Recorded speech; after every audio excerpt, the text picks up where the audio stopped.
rate of food insecurity in the country, and El Paso has twice that in the entire state of Texas. We're going to have details on a presentation by El Paso City Council on this matter. Then the Supreme Court has its hands full with its final session of the year. We're going to tell you what they'll be discussing. And it was such a chilly day yesterday, very winter-like. Robert, are we going to have more in store? Monica, I agree. Yesterday, high temperature 52. Thankfully, the sunshine came out today, but we have one more winter-like day this week. I'm going to have your detailed forecast. We're live on KTSM 9+, and your news starts right now.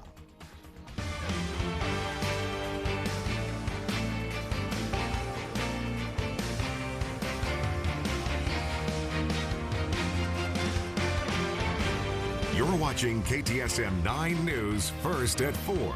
Starts right now. Good afternoon, everyone, and thank you so much for tuning in to KTSM 9+, your digital newscast. I'm Monica Cortez. We're actually starting off with developing news. El Paso police, they are investigating a serious crash involving a pedestrian, this time in the Lower Valley. According to police, one person was injured after being struck by a vehicle on Lancaster Drive. A spokesperson with El Paso Fire tells KTSM one person was taken to the hospital with serious injuries. Meanwhile, El Paso Police special traffic investigators are looking into the cause of this crash. And it was a busy scene in downtown El Paso just about an hour ago, where the area near East Overland was closed down briefly. And according to El Paso police, their bomb squad was sent out to check out a suspicious item. Left at the municipal court building after a brief investigation, the item was deemed to be non-hazardous. All streets have been opened again. And first at 4, El Paso City Council heard a presentation on hunger in the local area during their work session this morning. In fact, according to the presentation, Texas has the highest rate of food insecurity in the nation, with El Paso experiencing twice the food insecurity of Texas. Overall, the United States has a 12.8% rate of food insecurity. Texas is at 17.6%, and El Paso sits at double that at 35%. The presentation went on to detail how people who experience food insecurity are more likely to experience malnutrition and chronic conditions like heart disease and diabetes. Warren Goodall, the executive director for the Kelly Center for Hunger Relief, says this is nothing new. It's not a problem that happened yesterday. It's not a problem that happened because of COVID. It's not a problem that's happening because the government is cutting social services. It's a problem that's been consistent in our community for many, many years. Now, the USDA defines food insecurity as a household's inability to provide enough food for each person to live an active, healthy lifestyle. Food insecurity can also occur when there is an abundance of processed, prepackaged, calorie-dense foods because these foods do not contain adequate nutrition. And tomorrow, El Paso Water is inviting you, the public, to an open house to learn more about how the utility spends its money in our community. This as El Paso Water officials proposed a budget for the next year along with a rate increase for customers. As we've previously told you, if the budget is approved, water and wastewater bills would increase by almost $10 per month, a 12% increase over last year's bill. Now, if you are interested in attending the open house, it will be tomorrow at the TEC H2O Center on Montana Avenue. All right, let's go ahead and take a quick break from all of today's headlines and send you outside using our tower camera, I should say. And this is what it looks like, mostly clear skies. You know, Saturday was nice and warm, beautiful. I could be outdoors all day. Yes. Then on Sunday, wow, it changed like that. It was so chilly. Monica, people love that weather. I've talked to people who the clouds, the gloom, the chill, the chilly winds, oh my gosh, they come alive. We wilt. We wilt. 63. But we're shining today because that sun came out. What a difference 24 hours makes. 65 has been the high so far today, so nice and warm, and we're about to get warmer for our Tuesday. Here are the high temperatures in your town: 65 Juarez, 58 Las Cruces, 59 Alamogordo, and 45 Ruidoso. Satellite radar composite. The general trend is up pressure, which means winds will come in from the southwest. That breeze will feel so warm in the afternoon. We're going to get closer to 70 than we will be 64 tomorrow. Now here's a quick look. We can expect a high temperature tomorrow to pop up to 65 degrees with a lot of sunshine, a little breezy. Then the clouds thicken on Wednesday, and then here comes the chilly air again. I'm going to have your detailed forecast coming up in just a bit. Monica. All right, Robert, thank you so much. Let's go ahead and use our textile cameras now, and this is what it looks like. I-10 East Lake, things are looking really nice and smooth. This particular picture does not show a lot of traffic, but you know what? I was out on the roads not too long ago, and it is congested. Just simply look at Northwest El Paso. This is the exit of Artcraft, and yeah, you can definitely tell lots of traffic in this area. Well, over to an update now as we're learning more about a plane crash near Alamogordo that killed 2 people. This is all according to U.S. Air Force. Now, the plane took off around 11:30 in the morning last Wednesday and was scheduled to return within 1 hour. When the aircraft failed to arrive, it was reported missing. On Thursday, the aircraft was found completely burned near Alamogordo, and 2 people were confirmed dead at the scene. New Mexico State Police have identified them as 73-year-old Ralph Giren and 40-year-old Patrick Chung. Now, the National Transportation Safety Board is handling the investigation. Meanwhile, El Paso police need your help in finding a man who turned a theft at a convenience store in central El Paso into an assault. Now, this all happened before 1 a.m. on Friday, November 21st, at the Circle K on Cotton Street. Police say the suspect attempted to steal food but was confronted by the store clerk. Take a listen. He was confronted by the clerk, ended up punching the clerk in the head, and left with some of those items. Through security cameras, we were able to capture images of the suspect. Now, the suspect is described as Hispanic, between 17 and 21 years old. He is 5'7", has a light complexion and a medium build. On the day of the robbery, he was wearing a light-colored hooded sweatshirt, gray sweatpants with a black stripe on the leg, and gray and black athletic shoes with blue laces. Anyone with information is asked to call Crime Stoppers of El Paso at the number you see right there on your screen. Well, in national coverage, the Supreme Court has its hands full with its final session of the year.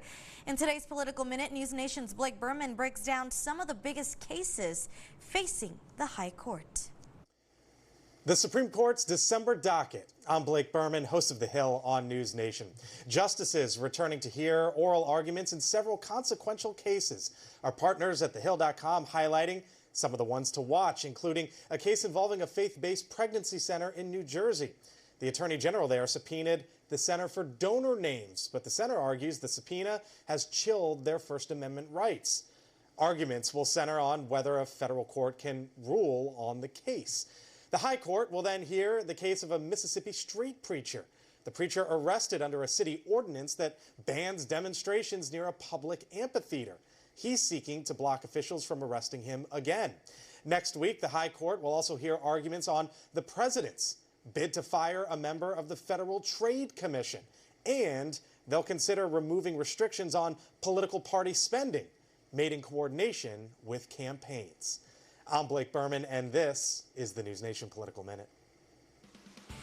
Well, the Mexican Congress is considering a landmark change to labor laws, reducing the standard work week from 48 hours to 40. Coming up, we're going to go over your thoughts in today's In the Comments segment. Thank you so much for tuning in to KTSM 9+, always putting local first. Scan to download KTSM Plus free.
Welcome back to today's In the Comments segment. Now, the Mexican Congress is considering a landmark change to labor laws, reducing the standard work week from 48 hours to 40. Now, this is a story that we first told you about on Border Report, and the debate comes on the heels of President Claudia Sheinbaum announcing a minimum wage hike that raised salaries to $23 a day for workers in Juarez and other border cities. Now, Mexican business leaders worry that the change is too sudden. The 48-hour work week has been in effect since 1970 and will affect productivity. But labor union organizers said it's just as delayed. Now, we did share this story all over our social media pages, and a lot of you had lots of thoughts you wanted to share. So we are going to start off with Brian Meter, who writes, they're going to raise it to $23 a day. A day. I'll say it again. A day. Meanwhile, Jonas Garcia shares, whoa, so that makes sense why my fellow coworkers from down south were better workers than most Americans. I usually ask, are we working Mexican or American hours? At job sites, if you know, you know. And Rulis Chavez writes, wages go up and so does everything else. Now, the Mexican government archives show that 1970 law was based on a 1931 standard that sought to do away with the 14-hour to 18-hour workdays observed prior to 1910 Mexican Revolution. Now, to read more on this story, just simply visit borderreport.com. And here at KTSM, of course, we value your opinion and we want to hear more from you. So make sure you are following us on all of our social media platforms to keep in touch with us through the comments. Well, up next, the hidden info inside every photo you take includes the exact spot it was snapped, how to see it, and how to stop sharing it. That's coming up in our next half hour. Thanks for sticking with KTSM 9+.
Detail.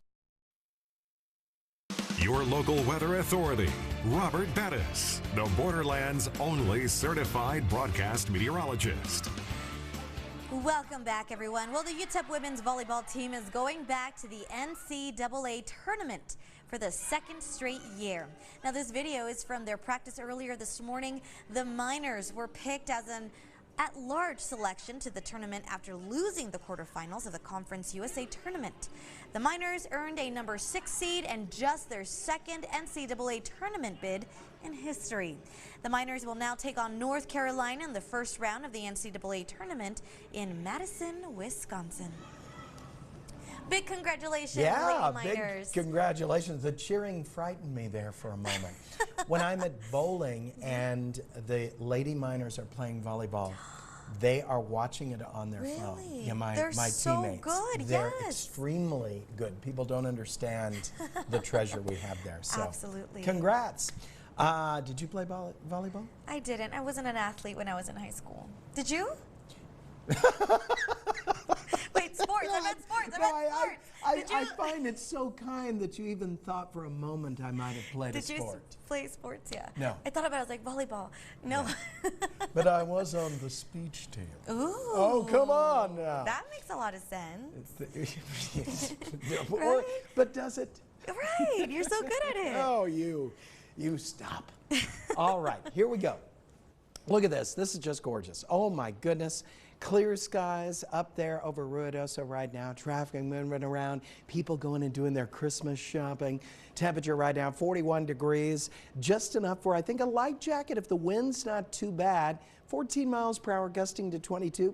I think I'd put on a coat at that point. Here are the high temperatures in your neighborhood so far today. 65 for Juarez, 58 Las Cruces, 56 TRC, 64 Deming, and 45 for Ruidoso. High temperatures through the southwest. Of course, it is bitter cold across the northern side of the state. Look at Dallas, Texas. 39 degrees has been the high so far today. Texarkana only 38, 40 Wichita Falls, and 41 for Amarillo. Will that cold air make its way down to us? Well, we are going to cool down on Thursday, but tomorrow we're actually going to go the other direction, warming back up. Both Wednesday will be on the warm side as well. Satellite radar composite, of course, we're under that general mild ridge of high pressure and a very dry zone over the southwest right now. That is not the case out over parts of the Midwest where they are under a blanket of snow. Look at Illinois. Virtually the whole state is not only experiencing snow, heavy snow bands coming down. Of course, a winter weather advisory has been extended right into the East Coast, so if you're traveling, watch out. 57 temperature, Las Cruces right now. We've got winds coming in 6 miles per hour. We're in for another cold night tonight. It was 31 in Las Cruces this morning, going down to a similar freeze overnight tonight. Winds will remain light with clear skies, so enjoy the beautiful evening. Here are the temperatures right now in your neighborhood. Now, we can expect the skies to remain clear, the winds to be light. We'll drop down to 37 at the International Airport. Colder down in the valley, dropping down to 33 overnight tonight. Here's your exclusive 9-hour forecast for tomorrow. High temperature 68 degrees with a lot of sunshine. Just an absolutely beautiful day. Warm southwesterly breezes peaking at about 20 miles per hour. So gorgeous. Now coming up, I'm going to have your exclusive 9-day forecast. We'll talk about that cool down on Thursday and your weekend. You stay with KTSM 9 News.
Well, welcome back. Usually we do these interviews sitting down, but we're switching things up on KTSM 9 News today.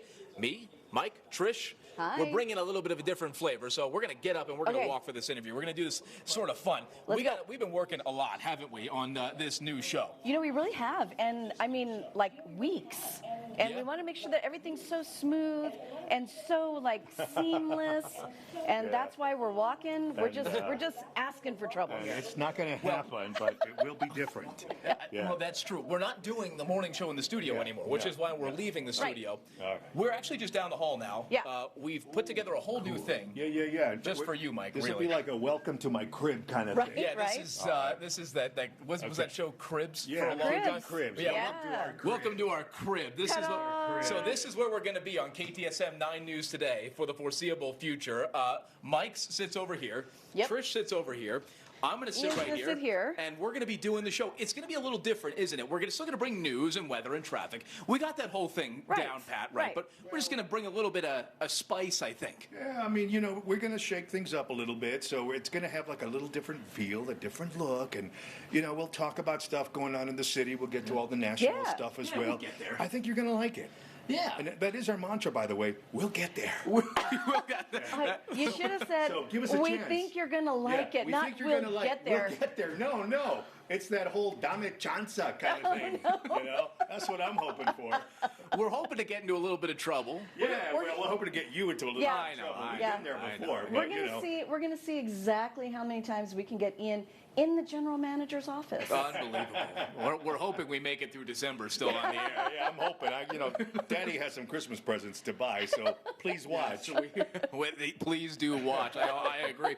But this is where we're going to sit. It's going to be a really fun show. I kind of am excited to see how this is going to all work out because we're going to be kind of doing it like almost like a fun little podcast. Yeah. But it's really going to be quite nice, I think. It's a fun little studio. It looks really nice.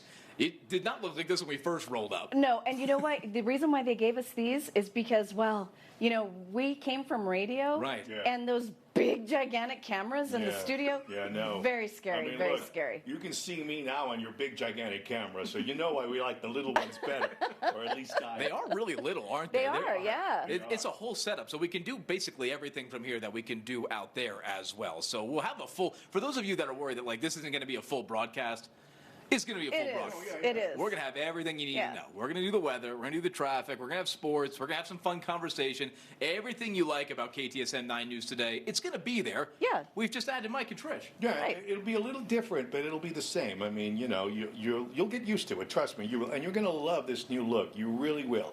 It'll be different. Am I selling it better than the last one? You're doing so well. Doing so. Please cut away to somebody who can sell it better. This is why we work on this side of the building and not. Mike needs to make a car payment. Please watch. Yeah, please. Plus, I took this T-shirt from some employee's desk. So I'm keeping it. All right, I'm keeping it. Yeah, there you go. So watch. Finders keepers. Yeah, That's right. They shouldn't have left it there. If you walk away, it's ours. Dog eat dog world here, man. All right, more to come after the break. Stay with us. We'll be right back. Also a dog.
Welcome back to KTSM 9 Plus. We're going to begin with an update. The pedestrian who was killed after a crash this past Saturday near New Mexico State University has been identified.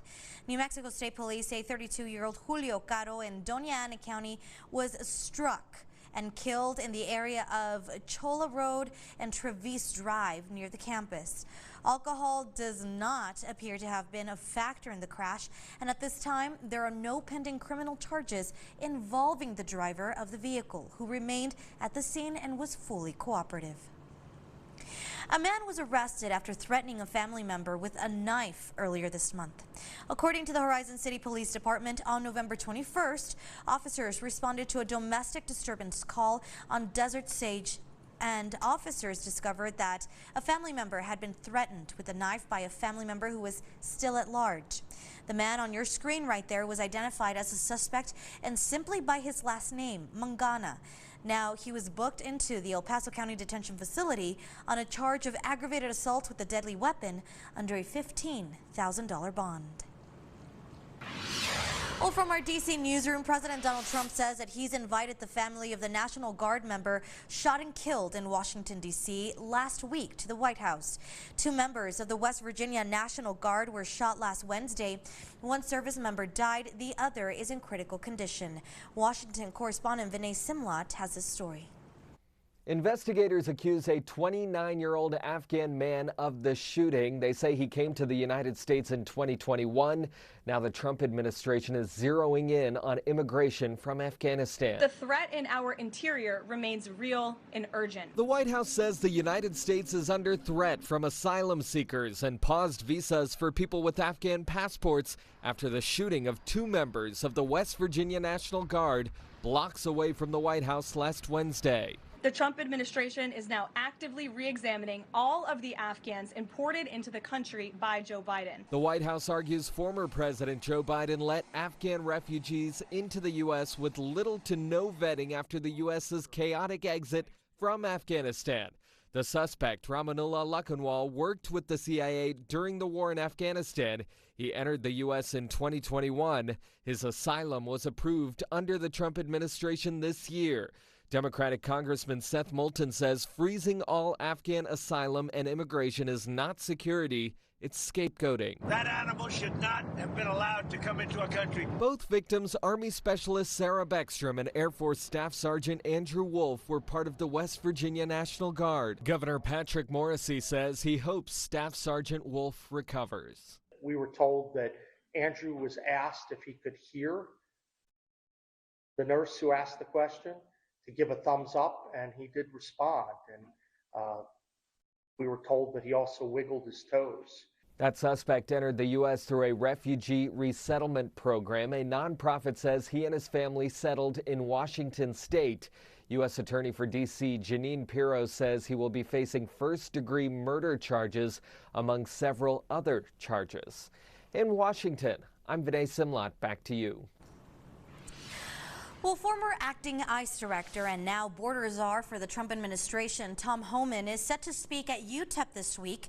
And as the university prepares for his visit, they are now facing pushback from many in the community. Homan is set to speak here at the Undergraduate Learning Center on December 4th. County officials took a formal and very public stand ahead of his presence last week. In a unanimous vote, county commissioners passed a resolution they say reaffirms El Paso County's core values, including dignity, respect, and opportunity for all, particularly for immigrant communities. Officials stress that the move is simply symbolic and does not stop Homan's visit. Local Republican leaders say that they believe the visit is an exercise of free speech and an important chance for the community to hear directly from Homan. Freedom of speech is allowing people to talk and communicate, and that's what I believe he's going to do. Come here, talk, and communicate with the people. So that is freedom of speech. Thinking otherwise is just dictator behavior, trying to shut people up. We stand behind freedom of speech, first of all, even if we strongly disagree with it. But we also, are calling on folks at UTEP to make sure that if there are people that are going to be there to protest, that they are allowed to do so, that their freedom of speech is also respected. Now, the event is hosted by Turning Point USA at UTEP, which is a local student chapter of the national organization. The group says that they hope to bring, quote, bring back open dialogue and respect between parties of differing opinions, end quote. All right, let's go ahead and switch gears here just a bit because now we're talking about weather. So I don't know about you guys, but this weekend was a little up and down for me. So it was beautiful on Saturday, and then all of a sudden I had to take out my blanket, San Marquez, the one with the big tiger on it, because it was just so cold. When it comes to weather, would you say that we are delicate flowers? I think I am. Yeah. Are you? Well, yeah. I mean, if suddenly the temperature drops maybe 5 degrees. I can't. Red alert. Red alert. Yes. Yeah. Okay, we're spoiled. 63 degrees, and I'll show you how spoiled we are when we look at the radar composite over the Midwest, where it's just a whiteout right now, and we're enjoying the sunshine and this. We've got dew point at 29, 28% relative humidity. You're a little cooler right now, Las Cruces, 57 degrees, 30% humidity for you. Satellite radar composite, we're good. Look at that. All clear through southern New Mexico, far west Texas, and shall stay that way tomorrow. In fact, we're going to get a little warmer. Here's a quick look ahead. High temperature tomorrow, 68 degrees, 66 on Wednesday, and then we'll see the clouds thicken late Wednesday. We might even see a couple of drops on Thursday. Very slight chance with a high of only 59 degrees. So, Monica, you'll have to find that blanket with the tiger on it. I'm going to have your detailed forecast coming up in just a bit. Monica. Robert, thank you so much. Well, from our Austin newsroom, it's Christmas time at the state capitol, and as horse-drawn carriages brought a set of trees to celebrate the season. In addition to that, the Texas House and State Preservation Board showed off their new holiday ornament, celebrating the 30th year of the Texas Capitol tree ornament. Adam Schwager has more on this year's festivities. It's a Texas-sized Christmas at the Texas State Capitol, capped off with the largest tree you've ever seen on the Texas House floor. Monday, a pair of horse-drawn carriages delivered Christmas trees to Texas's First Lady Cecilia Abbott, Secretary of the Senate Patsy Spaw, and First Lady of the Texas House Elizabeth Burrows. Burrows then went to the Texas House to show off the 28-foot tall Texas House Christmas tree. So large it nearly reaches the ceiling and burying lawmakers' desks. Here's what it looked like as they put it up last week. Don't overpull, don't overpull. Don't overpull. To go along with the Texas-sized tree, Burrows had a Texas-sized 2025 Capitol ornament, celebrating the 30th anniversary of the first ornament designed by former Speaker of the House Pete Laney's late wife, Nelda. Burrows says it's an honor to be associated with the Laneys, who, like the Burrows, are from the Lubbock area. Still see Speaker Pete Laney on a regular basis. Saw him about a week ago, and his son. And I have told them how special it is to me, and we've even made a special little insert that we're going to give with some of our Lubbock ornaments that have a picture of Miss Nelda Laney hanging her ornament on the tree and me hanging mine. The Lubbock ornaments Burrows mentioned are a part of an event that's happening on Friday. All 150 House members have been asked to create their own ornaments representing their districts, and they'll put those on the tree then. In Austin, I'm Adam Schwager. Well, in tech news, the hidden data inside every photo you take and why you might be sharing it without even realizing it. Rich DeMiro explains in today's Rich on Tech. We love taking photos on our phones and sharing them online, but you could be giving away more than you think. Here's why. It's the hidden info inside every photo you take. Almost any time a photograph is taken, there's a lot of data collected along with that photo. Smartphones embed location data inside every picture, which means when you share a photo, someone could see exactly where it was taken. I think in most cases, we are sharing our location and information about us without even knowing it. That means someone could see where you live, work, or vacation. I don't think most people realize that all of this information is being collected about us all the time. Sites like Facebook and Instagram strip out this data so others can't see it. But not every site does that, and the site itself still has access to this treasure trove of information about you. Now, hacking and the absence of data privacy is the new normal because these companies have invaded our privacy. To see what's hiding in a photo, drag and drop it into the website onlineexifviewer.com. You'll see the phone model, a map, and other details. To stay private, you can turn off location tagging altogether, but that makes your own collection tougher to organize. A better idea? Just remove it when you share. On iPhone and Samsung, tap Options at the top of the share screen, then toggle off Location Data. Pixel users can download an app called Scrambled EXIF to remove data. On Windows, right-click a photo, select Properties, then Details, and click Remove Properties and Personal Information. On Mac, open a photo, tap the info icon, then GPS, and click Remove Location Data. Privacy is dead once the Trojan horse of these phones entered into our lives. Keep in mind, some apps also read this location data, which is why your phone is starting to ask if you want to give apps full access to your camera roll or just limit them to specific photos. I'll put links to all of these tools on my website, richontech.tv. I'm Rich DeMuro. That's Rich on Tech. Well, a Wicked prequel novel is now in the works. Coming up, we're going to tell you what it's about and when it's set to be released. Then Texas has the highest rate of food insecurity in the nation, and El Paso has twice the food insecurity of the state. We're going to go over what you had to say in our In the Comments segment. Thank you so much for tuning in to KTSM 9+, always putting local first.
Your local weather authority, Robert Bettis, the Borderlands' only certified broadcast meteorologist. Welcome back, everyone. All right, check this out. So Wicked fans will love this story. There's a new novel in the works about one of the main characters, Gregory Maguire, the author of the novel that inspired the Broadway hit, which then became the silver screen blockbuster and is now returning to the land of Oz with the prequel novel titled Glinda, A Charmed Childhood. The book is going to explore the young life of a character who would go on to become the Good Witch. The book is set to be released next September. Interesting, huh? Gosh, I really need to go see it. You know, okay, so we do like musicals, but I didn't think my husband was going to love Wicked as much as he did the first part. Really? Yes. So I think you should watch it. Just go watch it and tell me what you think. And now there's another part. Yeah, so it's part 2. It's kind of like the musical where it's split into two. Okay, so it was between that or Predator Badlands. How was that? Oh, excellent. Really? However, there was no music, but it was funny. I didn't expect to laugh at that movie. Really? Oh, it's a 10. But yes, I will go see Wicked. Go. What is it? I heard of Predator it. Badlands. Badlands. Yes. All right, I'm on it. Oh, you're going to enjoy.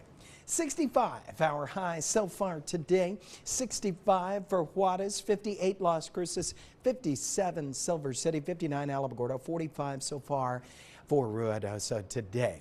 It's a beautiful day. My goodness, yesterday so cloudy. Of course, that thick deck of stratus clouds just hung over the town, keeping us from getting very warm. We had a little cool air come in from the east as well. Combination, a chilly Sunday, but a Monday that's very different. Now, that is not the case for the other side of the country. And if you have travel plans from Wisconsin all the way out through Ohio into Pennsylvania, New York tomorrow, West Virginia, I would definitely check for potential delays. It's a whiteout out there, a little early for that type of heavy snow, but nonetheless, it's really cold in that side of the country. Here are the winds for us. Will be light tonight, about 5 to 10 miles per hour, variable in direction. Here comes your exclusive 9-hour forecast for Tuesday. If you like today, you'll love Tuesday even more because the high temperature goes up to 68 degrees. Southwest winds about 10 to 20 miles per hour. Lots of blue skies, perfection achieved. Here is your allergy forecast. 9 for tomorrow, then jumping up to 12s for the next 2 days. That's the highest it can be. 32 your low temperature tonight for you, Las Cruces. Clear and cold. You were cold last night at 31. 64 your high tomorrow. You two will jump out of those 50s into the 60s as we all generally warm up for our Tuesday. 37 low temperature tonight at the International Airport down in the valley, going down to 33. So right at just above freezing down there. 68 high temperature for tomorrow with lots of sunshine. Truly a beautiful day. Now, only KTSM gives you 9 full days of weather. On Wednesday, we're going to wake up to perfection, clear skies by the afternoon and evening, mostly cloudy skies. Still above normal, high 66 degrees. Then we'll go below normal. On Thursday, as we cloud up, we'll have cooler winds, high temperature 59 degrees. I've downgraded it from a light rain to just drops. It's a slight chance because the moisture levels appear to be drier and drier each run. We'll have a windy Friday with a high of 63 degrees. A little windy at times on Saturday, but look how close we'll get to 70. And then we level off way above normal. 68 Sunday, 69 on Monday, and then 270s potentially Tuesday and Wednesday as that high pressure keeps hold. So not bad in the weather department. Monica. Robert, thank you so much. Well, in today's In the Comments segment, Texas has the highest rate of food insecurity in the nation. And El Paso actually has twice the food insecurity of Texas. And this is all according to a presentation on hunger in the local area that the El Paso City Council heard today during the regularly scheduled work session. Now, as we first told you in our first half hour, the data was presented by the executive director for the Kelly Center for Hunger Relief. According to him, the United States has a 12.8% rate of food insecurity. Texas is at 17.6%, and El Paso is double that at 35%. Now, we did share this story all over social media accounts, and lots of you had lots you wanted to share, so we're going to start off with Becky B. Oates, who writes, "But all the restaurants were packed yesterday, coffee shops have long lines, and the malls are crowded." Meanwhile, Jack Larcy writes, "Don't tell City Council about this. They'll immediately address the issue by raising taxes or adding a fee."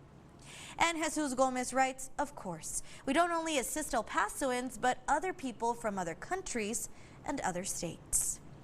And here at KTSM, of course, we value your opinion and we want to hear more from you. So make sure you're following us on all of your social media platforms to keep in touch with us through the comments. Don't go anywhere. We'll be right back after this quick break.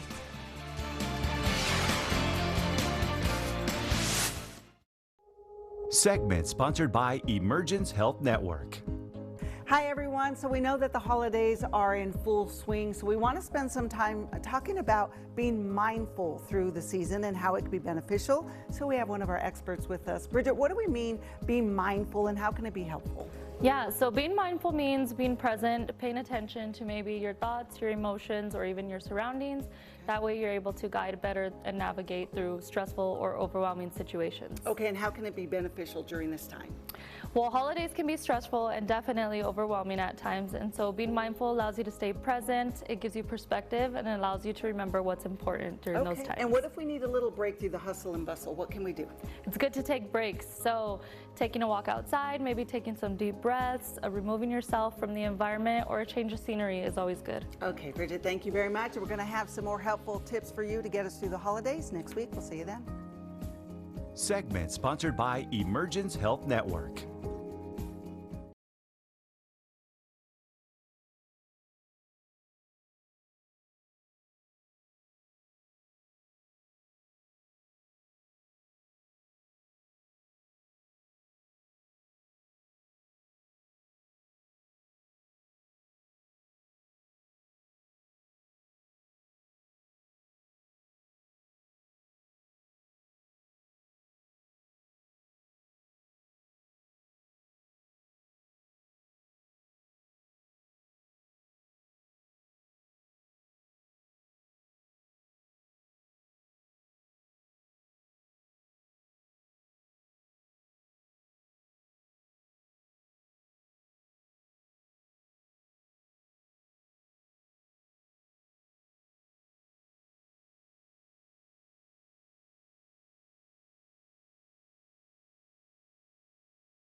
Parade. Here is the last look at your exclusive 9-day forecast. Tomorrow, high temperature 68 degrees with sunshine and warm breezes. Clouding up late in the day on Wednesday with a high of 66. Cooler on Thursday, only 59 with clouds and slight chance of a couple of drops. Back to sunshine Friday, a little windy on Saturday as well with a high of 69. Then we level off on temperatures way above normal. Monica.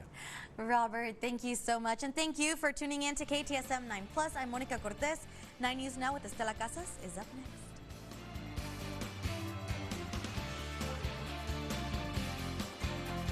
Hair and wardrobe provided by